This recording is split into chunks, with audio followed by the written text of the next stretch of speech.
or mag-throw away ban sila dito para at least matanggal na nila yun. Actually, one of the most underrated picks na hindi natin na-focusan, Lo Yi. Papabayaan ba ni Coach Arcade yan ang mahawakan ni Super Friends ang isa sa kanyang mga trademark heroes or signature heroes dito sa FNOP, and Time also have to to drop think the kung ano beat ba ang of the sagot flag. nila Your pag team ginawa is nila yun. picking. Looks like that's gonna be the case here. First pick for FNOP is very spicy. Daming open. Sabi mo nga, di ba? Suyo, I feel like is still a very powerful jungle pick. Yeah, lots of, open heroes dito para sa parehas na teams. I think yung Eve, I'm sure na hindi siya napapansin minsan, but it could get picked up by both of the teams here Kaya if they nga eh. want to. Pero yung Suyo talaga ang isa sa mga heroes na talagang pinagtutuunan ko ng pansin dito. One of King Kong's patented heroes as we speak. But SRG, on the other hand, they have a choice to go for the Fulvius as well na ginagamit din ni Cram na parang halos panggulo lang. But as we say it, Suyo hindi napapakawalan ng FNOP to. And now for SRG, I feel like may opportunity sila dito na mag-steal ng picks mula sa, Bruno's again, open. ano? Bruno's open. Bruno, exactly.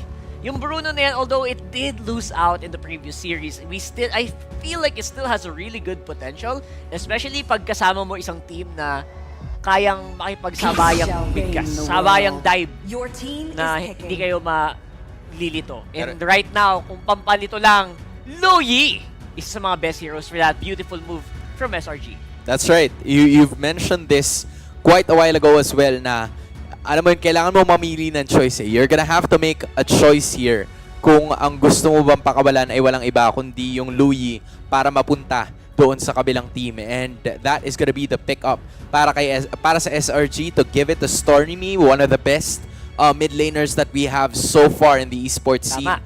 And in addition, bibigyan mo rin ng show itong si Yums. It could be flexible, pero kadalasan kasi yung SRG, whenever they pick up the show, it's always gonna go to the side of Yums. Now, if you are FNOP, bibigyan mo naman ng hero dito si Kelra. You can't let go of the Bruno. Tapos pwede ka rin mag-pick up ng XP laner for your choice. Khalid. And that could be the Khalid. Depende rin kasi kung ano magiging galaw dito ng Onyx. Kasi madalas, ang gumagamit ng Khalid ay walang iba kundi si Brusco for them to set up the tempo pagdating sa mga engages. And literal naman ba Brusco dito, si Brusco with that Khalid. Expect that mga level 1, level 2, he's already gonna make a play.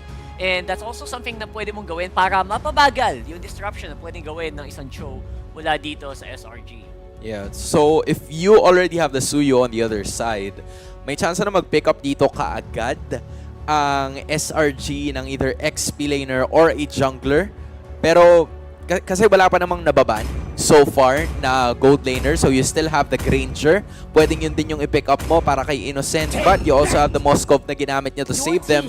That's exactly what they're gonna do. Moskov ang pick up para kay Innocent. They want to give their MVP a really good hero to potentially make sure na makuha nila ang game na ito. Ito pa naman yung pinang-maniac ni Innocent Exactly. nung isang araw, tapos na turn around play. So maybe nandun pa rin yung init sa kamay ni Kuya Innocent dito. And there's also a really good chance na they can still back it up with really solid front lines para lang medyo mapaganda ang usapan. Gatot Kacha, I feel like can still be picked up here by SRG. So there's a good chance that FNOP will back it, kind of ban it out already. And sa puntong ito, gusto mo lang talaga ilatag yung pinakamagandang situation para mapagwala yung Moscow. Yeah, Vexana and Aurora could be potential bans dito para sa SRG. Idagdag mo na rin yung Sicilian kasi ilan sa mga heroes na pinagtutuunan ko ng pansin dito is yung Lo Yi. With a lot of the diversion plays that's gonna arrive from Selangor Red Giants, kailangan meron na magandang pang face check dito ang FNOP. Considering na meron naman na silang Khalid, so kahit paano mas mabilis silang makapag-check bush, but you don't want to sacrifice a life right away na papasok ka agad siya sa bush. So maybe either a Vexana or an Aurora is what I'm thinking of here. But again, if you're looking at Coach Arcadia, he could go for something else here. Maybe even a Roam or an XP. Kasi hindi pa tayo sigurado kung saan ba nila ilalagay yung Khalid. Tama. And I really like what they're doing. The Khalid, there's really a good chance kay Bruce ko nga ito, di ba? Pero what if we just go for a hero like Valentina? But he's trying to get that diverse as well. Ganon Kacha instead gonna be banned out by SRG. So parang iba yata yung plano dito ni Coach Arcadia na gawing frontline para sa team niya. Kasi tinanggalan na nila isa eh. Yung Frederick actually is a really good frontline already. It's even in the jungle. So, you know what? It's gonna be very interesting, especially in this last phase. And Rockart, silipin mo to it's a total of 5 heroes already. Make it 6 heroes na tinanggal ng Fnatic Onyx. Anong parehas na teams para kay Sekais? You have the Alpha, Fredrin, Nolan, Suyu, Joy, and Fanny. So at this point in time, medyo choke na yung pwesto dito ni Sekais kung ano ba yung pwede niyang gamitan. I mean, you still have the Hayabusa, pero considering kasi na meron ng Khalid na madali lang talagang makakapag-heal using his second skill, it's gonna be a little difficult to burst it down, na talagang nakadepende ka nun sa early game kung gusto mo natangkihin yun right away. But again, you still have a lot of other options here if you want to, but Terizla is gonna be the safe choice para dito kay Coach Arcadia, as he's gonna give it to Cram or Yums, depende rin. Kasi Terizla, na-flex na rin yan in their own position That's right, and that could, maybe ang gusto dito ng SRG is to catch up by surprise. Yeah, that's gonna be really fun here. For the meantime, ano ba mangyayari pag nag-swap sila though? I feel like it's the same. Parang, there's no downside to do the swaps here for at any single point for the Terizla and the Cho. Para naman dito sa FNOP. What's the mid? Vexana is really good as well. You know what? You know what? I was really thinking of a Farsa joined here by Fnatic Onyx Philippines. I think the idea behind yung Terizla pickup dito ng SRG is that yun kasi yung posibleng maging counter ng FNOP towards them, given na mas maganda yung magiging combination nila with the Luyi as part of the team fight. So, dinagdag nila yung Terizla sa kanilang lineup to make it happen as well. Meanwhile, Kirk could potentially use the Edith para meron silang magic damage, and again, to join it with a Farsa. One of the best, bush checking, vision checking mages that we have so far in the game. Yan yung potentially magiging idea dito ng Fnatic Onyx Philippines. Something that we don't usually see kasi ang huling nag-pick up niyan, I believe, ay walang iba kundi si Rosa ng Ulfidnar. But the final pick is gonna be none other than the Julian, which is still a good pickup para sa Selangor Red Giants. We're gonna be moving forward into the first game of action between FNOP and SRG. Pilipinas kontra Malaysia. Casters, your time to shine. Live! Bias! Satellite! Magandang hapon mga kaibigan. Kami pa rin ang mga kasama Burrito, of course. Midnight para saksihan ang panibagong bakbakan ng mga kampyon. SRG, Selangor Red Giants versus Fnatic Onyx PH. Ibigay na ang full support. Ibigay nyo na lahat. Ibigay nyo lahat, pati yung bahay nyo. Joke lang. Relax lang, okay. Ibigay nyo lahat ng suporta, lahat ng bias, lahat ng ingay, at lahat ng atensyon. Walang kukurap, walang nahihinga. Wala. Dahil ito na ang laban ng Pilipinas at Malaysia. Ito na magsisimula na ang bakbakan ng Malaysian Pride SRG versus Fnatic Onyx Philippines from the Philippines. Yun na nga, sabi ko, dalawang Philippines. Ito na. Ito na nga, nagkakabaliwan na tayo dahil unang araw makikita natin maglaban ang dalawang kampyon ng dalawang rehiyon na sinasabihin na natin, di ba, nasa tuktok ng MLBB kasi last time na nakakita ang SRG na kalaban sa Grand Finals, Pinoy team din yun. Pilipinas din. Di ba? Kaya ma-expect natin na talagang pinaghandaan ng magkabilang kupunan ang isa't isa. Again, eto na, sinasabi kanina ni Midnight off broadcast si Kirk ang kailangan natin tutukan dito. Napakataas daw kasi ng win rate ng Fnatic Onyx kapag naka-edit to Oo, lagi nakaban yan. Naalala natin, nung MPL Philippines Season 14.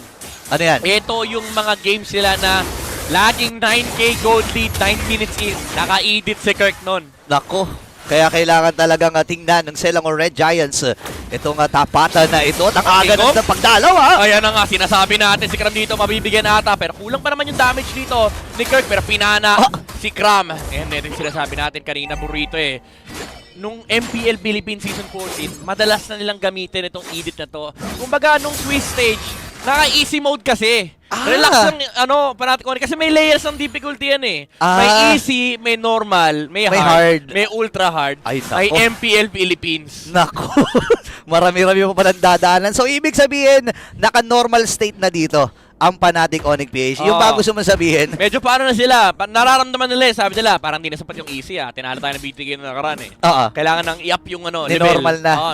Kumbaga, sa kotse, hindi na naka-primera, segunda naka-segunda na. na. Okay. Yan ang aabangan natin. Kasi again, yun din yung playstyle ng Fnatic Onyx PH no? Parang simula primera, kwarta kagad, quinta Oo. kagad. Oh, wait lang. Apakan mo kagad. Ayan Ayan na. o. Nagkakaapakan. Kaso sinisipa pala Sinisipa. ng bola. Uy!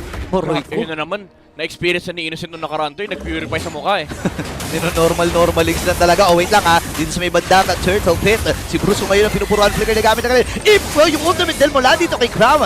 Nakakuha sila ng isa doon pero papabayaan na ni Yumes na makuha ng Fnatic Onyx PH yung unang pagong na laban. Oo, ganda nung predict ni Cram doon. Pagka-flicker niya sakto. Nagka-flicker sila ng dalawa ni Brusco. Pero yung roam lang naman yung nakuha dito ng Fnatic, ng SRG. And since guys, may washing kay King Kong. Pero may nakambang sipa mula kay Yumes. Pero wala rin namang kick. Wala pang ultimate. Pero binagsakan ng bulalakaw dito. Yung mage ng SRG, Stormy, was taken out by Super Prince. Ito yung kaabang-abang. Remember, nung season 10, nung MPL Philippines, nung mga panahon na yun, meta yung Parsa, meta yung Eve. Ito talaga yung inilalabas ni Super Prince. Oh. Naalala ko from Anarchy pa yun, pagpasok nila. Siya na nga lang actually nagtitira mag-isa dito no? Oo, siya na lang ang natitirang miyembro ng Anarchy. Grabe talaga to, si The Monster Mage. The Monster Si Super Prince. Alam mo kung ano-ano nilalabas nito ni Super Prince Huwag naman. Siya rin yung... pwede naman Ah, Kasi pwede naman. siya din yung naglabas ng Louie, min. Ay, oo nga. Pinakauna sa mundo. Yung mundo nagsawa na kay Louie kasi sabi ni... sabi ng MLBB, nerf natin yan. Sabi ni Prince, laong pake. Wala, wapakils. Ito yung sinasabi natin na mastery ng hero, no? From amateur days, ginagamit niya talaga yung mga hero na yan. Nung na-introduce sa MPL Philippines, marami na nagsabi na, oo nga, no, pwede pala talaga yung Louie. Ito si Super Prince, kumbaga, mala si Vin Diesel to Vin Diesel. Iniiwan na ng pamilya to pero sabi niya, I stand with my family. Ito na, oo nga, The Super Family. Di ba? At least may super na, di ba? Super Prince, Super Super Family. Family. Parang ewan ko siya ata nagbubuklod dyan. Oo, pre. men, si Super Prince ang leader niyan. Kung may gagawa ng libro sa story ng Super Family, si Super Prince na nasa page 1. Oo, ayun nako, ewan ko na lang kasi ngayon 1-1 parang laman ang score. Ito medyo madalang natin makita to for Fnatic Onyx PH kasi majority ng mga games siya from MPL Philippines, from the M6. Laging may action laging nakaka 5 kills kagad sila first 5 minutes pa lang ng game. Ito medyo tahimik Normal mode nga okay. Normal mode pa. Respeto pa. Oh, flicker. Ay, Ayun, nakipag-micro ang dami ang nagkakaano tayo dito pero Ferdes na ginamit na ni Super Prince. Flicker out mula kay Yumes. Nagka-flickeran yung Roam at Mage for both sides pero sa tapat ng Turtle may diversion play. Okay. Mula dito kay Louie. King Kong hindi niya ata nakita si Kais. Pero na-dodge! Pero hinintay din naman ni Kais. Yung stun dito kay King Kong ay tatama pa rin. Pero nakadalawa na si ang Fnatic Onyx Philippines sa may bandang likuran. Si Kais dito tutong sa bola ni Kelra! And Super Prince. Pinapatungan niya dito si Cram. Makakalakbo naman yung Tenisda pero tutumbo pa rin naman si Stormy. And Fnatic Onyx. Ito na yung hinaharap mong aksyon, Burrito. In-action na nakagad may pakidlat pa nga dun si Kirk Stormy daw siya Ito yung tunay na bagyo. Ito yung tunay na storm from Fnatic Onyx Philippines. From 1-1 to 4-2, isang mabilisan. Kasama pa yung pagong. Nakakadalawa na ang Fnatic Onyx. Nakatori na rin sila dun sa baba. Oo, imagine mo, nasa si Stormy pero kayo binagyo. Binagyo Si Yumsito ay makakalabas pa rin naman third airstrike mula kay Super Prince. Pero ang ganda rin ang ganda nung attempt ni Stormy tsaka ni Sekais na pinorse out nila actually in dash. Akala ko nung una na dodge Pero dinelay talaga ni Sekais yung kanyang knock up. Pero hindi nagmatter kasi naka-immortal form si King Kong. After nung kanyang dash out, ginamit niya kagad yung Soul Server, yung naka-hold para mas makunat siya. Grabe naman yung micro mechanics dito ng Fnatic Onyx. Oh, bawal yan. Nakatunog ka agad. Grabe yung instinct dito ni Kirk. And alam niya rin kasi, kapag ganitong pagkakataon kasi hindi mo nakikita yung kalaban, lalo pag may Louie ka, dapat aware ka sa paligid mo. Pinapakinggan mo yung mga kaluskus na mga damo, pinapakinggan mo yung mga kuliglig, takbo ng hangin, di ba? Pag may nagbago ba sa, pag nag-shift yung molecules ng May molecules. yung pixel ng bush, pag gumano ng konti. Sabi niya, uy, parang may mali Parang may something dito. Wait lang, alam nila na si Yumes ay tumapak doon sa may pixel bush. Sabi ni Kirk, nagbago yung molecules. Nagbago. Nakaramdam ako parang may northeast, may may 23 degrees. May pala-attitude, longitude pa yan. Ngayon, Cram versus King Kong. 1v1 lang sila dito. Uy, Retribution ginamit na kagad ni King Kong. Sabi ni King Kong, di kita nakita sa DNG, hindi tayo kasama eh. Okay. Pero si Innocent, ayan, nakita niyan. And nare-respeto ata ng SRG dito si King Kong bago magkaroon ng pagong. Pinatagyan ka nila yung jungler ng Fnatic Onyx. Pero si Yums, naman, meron air strike with the layers mula kay Kirk. Huli talaga, pero si Sikais ay nandito din. Knock up mula kay Sikais. Habol ngayon si Brusco. Dito rin si Kirk. Pero so, dalawa tinamaan dito. Stormy ay nakasilip din. Pero dito yung si Bat mula kay Innocent. Atras muna sila ngayon. Nag-meditate muna din si Brusco. Habang namatay din si Super Prince sa pagkakataon na iyon. Grabe na ang bawi ng SRG rito. Nakadalawa sila. Napatay nila si King Kong at patay na rin si Super Prince. Samantalang isa lang ang bumagsak dito sa side ng SRG. Si Yums lang yung kanilang nabigyan. Pero aabot pa rin naman si King Kong sa bagong lumat. Kelra, pinapatikim ng bola. Si Cram and si Yums dito. Si Pop, Purify mula dito kay Kelra. And si Sky Sports dash out. Innocent. Grabe, napakasipag niya. Sinupo pa rin yung pagong. Pero Stormy sa may batang likuran. With the one, pero Kelra taking down the Loye. Pero may isa pa nga mababagsak dito. Triple kill para kay King Kong. And hindi pa tapos ang laban. Sumusunod pa si Boost dito kay Innocent. Pinapalayo na nila yung Moscow Feather. Airstrike with the flicker. Tutumba na si Innocent. Grabe, from normal mode, pinatikim lang konti yung heart, tapos binalik uli sa normal mode. Selangor Red Giants, nagulat sila, 4-man down. Sabay lahat ng objective dito, hawak na ng Fnatic Onyx, warak na rin yung gitna. Grabe yung pinakita nila doon. Muntik pang hindi nila mapatay yung Louie, pero yung stun na nanggaling kay Kelra. Imagine mo, 1 HP na lang si Kelra, gumagawa pa ng play. Yung dash, no? Oo, sabi niya, HP is only a number. Grabe naman si Kelra. Tindi. Tsaka dito mo masasabi, no, ito talaga yung instinct na meron, itong the gold standard, no, na napakatagal ng panahon na pinagdedebatehan sino nga ba talaga ang gold standard. Napatunayan niya, nakakuha ng kampiyonato ng season 14 at ngayon nasa world stage. And hanggang ngayon makikita mo halos lahat ng mga gold laners humahanga talaga sa kanya. Ito, si Brusco, naghahanap sila ng potential na laban dito. Sabi nila, dukong palaban kami. Yun yung team song namin ng M4. Ayun na, Hindi ko na alam, pero si Silta namaan. Pero si Kirk, nakapag-layer pa rin naman na stun dito kay Joe. Unang babagsak! Si Innocent with the Feather Strike coming out from Super Prince. And hindi pa tapos, naghahanap pa siya ng away. Sabi niya, liga nito pamilya, lalaban tayo. King Kong, finding sa Kais. Hindi pa na si Brusco pala yun.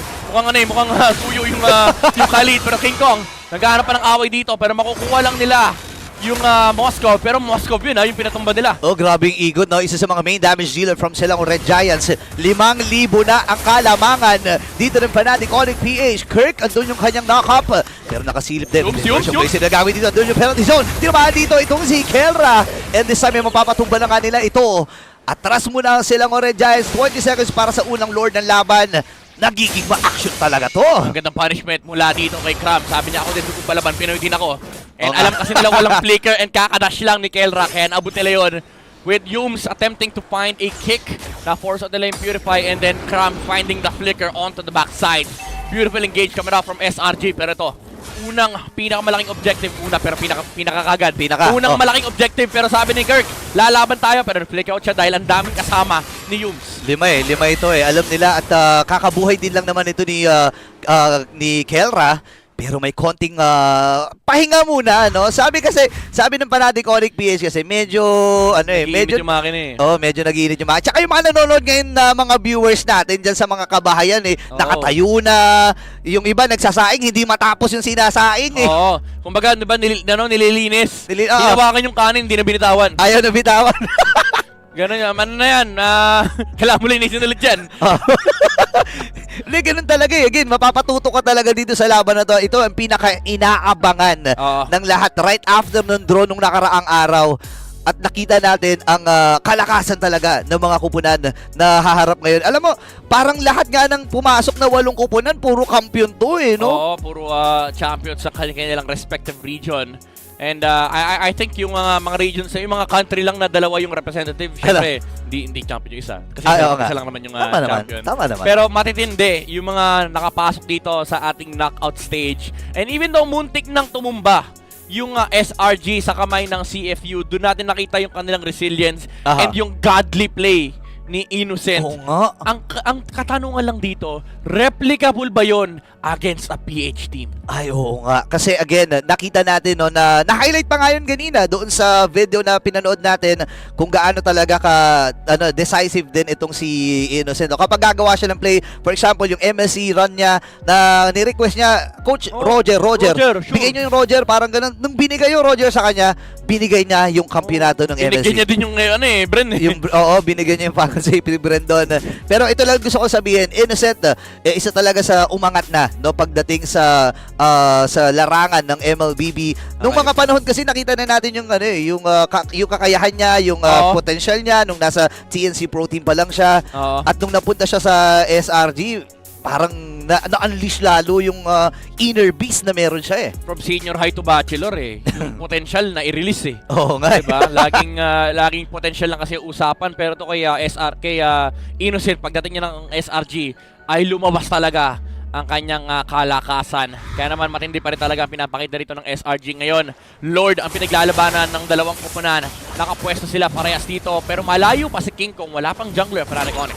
Pwedeng sabihin natin guluhin muna ng Fnatic Onyx PH ito. Si Super Prince sumisilip-silip din at bumabato dun sa may mga damuhan. Habang yung Lord ay pababa na pababa yung buhay dito. Pero si Stormy makakuha ng Lord. And this time si Brusco naman ang mamamatay. Save King win Kong! si Kais. Ito na si King Kong. Kirk nakakuha na rin ng isa. And si Innocent at buong kupunan ng Selong Red Giants ay kailangan ng umatras. Gugo ata si King Kong dito. Ngayon si Kirk. Machine na naman ni King Kong and mega kill na kagad itong si King Kong. Fnatic Onyx Philippines umangat na. Alam mo men, kung madalas ka manood ng Fnatic Onyx Philippine Games, pag medyo pantay yung game, parang ramdam ko nagiging strategy na nila to na binibigay yung first Lord tapos inuubos yung kalaban. Oo. Kasi madali lang patayin yung Lord.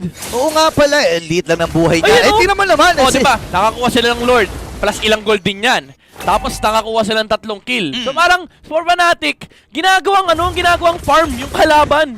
Imbes na hindi nga break even parang nalugian pa sila doon kasi mga vital heroes yung namatay. Oo. And alam mo naman, isa sa mga importanteng parte ng Selong Red Giants dito ay si Cram dahil nga siya lang ang mayroong control dito pagdating sa CC. And syempre kailangan niya si Stormy para sa dispersion and rotation dun sa duality. Pero ngayon, ang Selong Red Giants, medyo babagalan nila ang tempo, babagalan nila ang laro. Kasi nga, kailangan mo magamit yung diversion eh. Oo. Tsaka kailangan mo rin magamit yung Julian, men. Last pick yan. Pero ang laki nung kalamangan ni King Kong, 3,000 yung lamang. Nung Suyu, laban doon sa Julian. Cram, sisilip dito. Okay. Pero nakaamba rin naman si Yum Sekais also trying to look for a potential engage. Pero si Brusco, ginamit ang kanyang Raging Storm. Kirk misses out on the flicker combo. As well as Cram. Nagkaubusan tayo ng mga ultimate sita pero Super Prince with the flicker out into the feathered airstrike. Pero si Kelra, pinakain ng bola na naman si Cram. Okay, hahabol ba sila dito? Hindi. Kailangan mag-out dito ng Selong Red Giants kasi wala na naman si Cram. Ito yung sinasabi ko kanina, yung penalty zone. Nakita tayo ng mga 2 huli, 3 huli. Pero doon sa sequence na yon, yung logo lang ng M6 yung tinamaan niya. Doon sa may bandang gitna. Huli yung M6 eh. Huli kami. Caught in 4K eh. Pero okay lang yun. Ang importante, nag-a-attempt. Caught in 4K talaga yun. Kasi by the way, 4K yung natin. Yung live stream natin. Ayan, si Yum tinamaan dito. Nag-proc yung Athena Shield pero tinamaan siyang 2. And ito na naman si Kelra. Galit sa objective. Galit na sa objective dito ang Fnatic Onyx Philippines. Pati yung purple, dinamay na. Wala na, ayaw na nila bigyan ng pagkakataon ng Selong Red Giants na makaabante pa. And ito yung mga bibihirang pagkakataon na nakikita natin yung SRG na hindi nakakabasag halos ng torre, hindi pinapalabas doon sa halos 70% ka ng mapa, hawak na ng Fnatic Onyx eh. Kahit sabihin natin simut yung bottom lane, yung hawak sa river nasa side pa rin ng Fnatic Onyx. And ito yung maganda, parang nag-hard mode na yung Fnatic Onyx Philippines. Pero okay lang pa rin naman yan for SRG kasi yung Lord, kahit pa sabihin natin control ng or hawak ng Fnatic Onyx dito ng river, may diversion naman sila na pwedeng gamitin. Okay, ngayon si Yum, sumisilip-silip na may idea siya na yung dalawa ay nandun sa may right mid bush. Grabe, nag-fast break! Dito, fast break play. Dito si Brusco, nakita niya si Cram. Pero hahawakan muna nila itong Lord na ito. Medyo malayo itong si Innocent. Pero alam naman natin na any moment pwede makasama yan eh. Burst. Bina-burst. ng Fnatic Onyx. Parang papagaling Diversion. sila mag-retry dito, pero yun ang Diversion. diversion. Kasama pa ng Spirit of Destruction, Instant Ghost coming in. Pero nakita na King si Stormy! Bawal! Si Stormy dito para sa guys! With the retribution onto the turtle. Sa guys, pa sa mga bola ni Kelra. Pero makakaabot ba ang Fnatic Onyx Philippines dito sa mga tumatakbong miyembro ng SRG? Okay. Mukhang aabutan nila si Yums. Okay. Pero nag-flicker out na yung show. Okay, masakit na rin si Innocent dito. Nakuha man ng Selangor Red Giants yung Lord. Pero ready ang Fnatic Onyx Philippines na mag-dive. Andun na yung mga pana-pana dito ni King Kong. Pero yung Lord ay nasa may bandang ibaba. Magdedesisyon ng Fnatic Onyx PH. Nasalubungin yung Yums. Lord. Pero si Yums meron siyang sipa dito. Wala siyang available na flicker. Pero nakita mo yung poke? Oo, Di ba? Sakit eh. pinatikim ng bola. Huli ka kaibigan. Nakaramdam si Yums eh. Sabi niya parang pwede ako ma-stand dito tapos makakumain ako ng 4 na bola. Okay. Pero ito naghahanap siya. Walang flicker yung Cho though. Pero umaatras dito ang Fnatic Onyx. Nire-respeto nila yung Cho ni Yums. Pero si Cram, Okay. kaya abutan ng Raging Sandstorm. Siya na maahampa ng stand dito kay Innocent. Pero Diversion. babagsak ata si Brusco rito. Innocent though! Nagsamaan naman ng bola mula kay Kelra. And Super Friends with the flicker in. Gusto niya mapatay si Stormy. The Louie Stormy! has nowhere to go! But down! Triple kill para kay Kirk. Mag-isa na lang si Kais dito. Natunaw na rin yung Lord sa may ibaba. And si Kais, kailangan niyang umatras. Kaya Alam mo niya, yan. wala namang way ang kupunan ng Fnatic Onyx PH para habulin siya. Pero sabi nila, open yung baba. Ba't di natin kunin yung baba? Oo, wala kami pakikay si Kai. Story lang gusto namin. Sabi ni Kelra, sayang yung Malefic Gun. Ayun no. Ayan yung Malefic Gun. Super Prince, Nakalabas siya ng Torre, pero si Kirk dito with the dash in, hindi nila mahuhuli si Kais. Ends ba? Pero endable ata! Okay. Super Friends with a better airstrike. King Kong. Ay! Si Kais. May minion lumigpas sa may middle lane. And ito na nga ata yun. Mabubuhay sila Stormy at pati na rin sila Yums. And Fnatic Onyx, disiplina muna. Oh my gosh, nakita natin. Andun yung glimpse, andun yung silip ng Fnatic Onyx. Ganito pwede namin gawin sa inyo, SRG.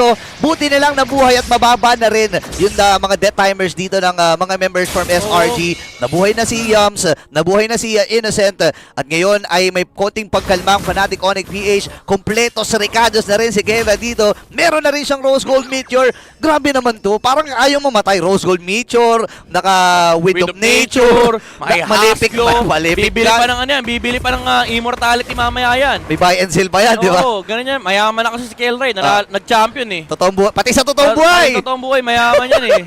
Oy, ngayon na. Oy, wait lang. Si Innocent, meron na rin siyang Wind of Nature. So kahit pa paano, may pagsabay na siya nagagawin. Oh, ano yun? May binentang item si Innocent. Ano yun? Hindi ko alam, hindi ko maalala eh. Hindi ko nakita kanina eh. Nako. Basta yung item niya kanina, 6 eh, naging 5 eh. Bibili siya ng emo. Nako. Kasi nabigyan siya kanina ni Kelray. Hindi niya kasi abot men, lugi siya sa range. Oo nga pala. Sa mga marksman kasi, sa mga gold laner, masasabi ko, ang isang Moskov, mid-range lang yan eh. Oo. Hindi yan, kumbaga, hindi siya mga step carry, mga ano lang siya, basta mga players lang siya na mid-range, mid-range lang.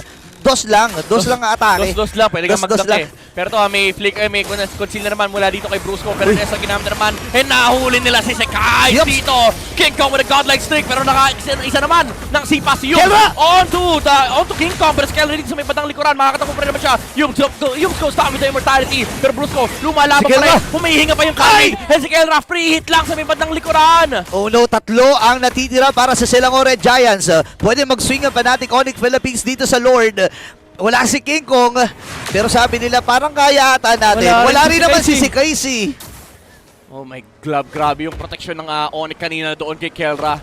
Ganda rin yung sipa ni Yums, however, Yeah. doon sa Suyo, pero hindi naging enough kasi nagawa naman na ni King Kong yung trabaho niya. Yums, naghahanap siya ng potential kick dito. Wala siyang flicker, however, and re-respetuin ng Fnatic Onyx yung attempt na ginagawa dito ng SRG. Pagka-clear ng middle lane, pwede nilang ituloy ito ulit dahil yung bottom lane na lang yung kailangan nilang intindihin and mahaharangan na ni Brusco yung Cho at panan na rin yung Louie. Kasong kailangan nilang intindihin yung diversion tsaka yung yung Spirit of Destruction. Oh, kaya kailangan kalat-kalat sila dito sa buong mapa no. And now na nag-clear sa may bandang itaas itong si King Kong, may idea dito ang Selangor Red Giants na pwede silang pumesto, pwede silang sumilip doon sa Lord. At ito na nga, nagbenta na dito si Innocent. Immortality kanina pala yung binili niya. Oh, uy, ginamit yung kick! Wala. Ginamit yung kick ni Yums! Makikita pa ni Brusco dito si Sekais. Napagamit na siya ng kanyang crowd control, pero Skella, tinutuloy pa rin yung Lord. Still threatening the objective here, Okay. pero si Innocent, grabe. Kanina ka pa nag-i-split push. Pwede hindi ka na inosente. Trabaho lang talaga dito si Innocent. Oo. Eh, dito magaling itong si Innocent eh. Yung way kasi, yung mechanics din kasi nung hero niya eh, no? Na hindi na kailangan sumama. Isang tama lang nung Spear of Destruction, pwede na siya kaagad makijoin eh. Makikijoin kaagad siya sa party. Oo, join the fight eh. Di ba? O, join the... Oh, ayan na, oy. Makakanta siya eh, ay pagkatapos ko mag-clear dito, join the fight tayo dyan. Pero si Kirk, Okay. pwede siya makaharap ng pick-off dito. Naka-ban ka rin naman si Yubes and Cram. Clearing the minion Aray! minion wave in the middle lane, pero napakahapte ng duality. Pero nag-proc ata! Tinulungan ata nila yung Edith para mapatay yung Lord! Spirit Destruction hindi tatama ng Makati! Ventus! And napakakatay ni Kirk dito, legendary na! Yung top Yung lane. Edith, pero sa may top lane, mapupuntahan to ni King Kong, Super Friends, Super Feather, Strike, Winter Crown! Para maiwasan dito yung damage mula kay Patay! Stormy! Patay pa nga yung Lumayi! Winter Crown dito para kay Sekais, and bumili din ng Immortality, pero King Kong, iisa mamamatay dito. Innocent! Yung Suyo, pero Innocent, kaya ba niya yung apat ng Fnatic Onyx Philippines? Hindi pa nga niya napatay si King Kong kasi nakabili din ng Immortality. Grabe yung mga item swaps, and Innocent falls down. Si Kais and Cram na lang ang natitira. Yung Lord ay nagmamarcha na sa middle lane. Brusco nag-heal. Ay! Nagkasal sa harap ni Cram. And aabot yung Raging Sandstorm. Entry onward plus stun mula kay Edith. Grabe pabilisan ng mga daliri. Ladies and gentlemen, Fnatic Onyx Philippines. Apat ang tumba para sa Selangor Red Giants. At kakatok na ang Super Family. And they will take game number 1. Rinig na rinig.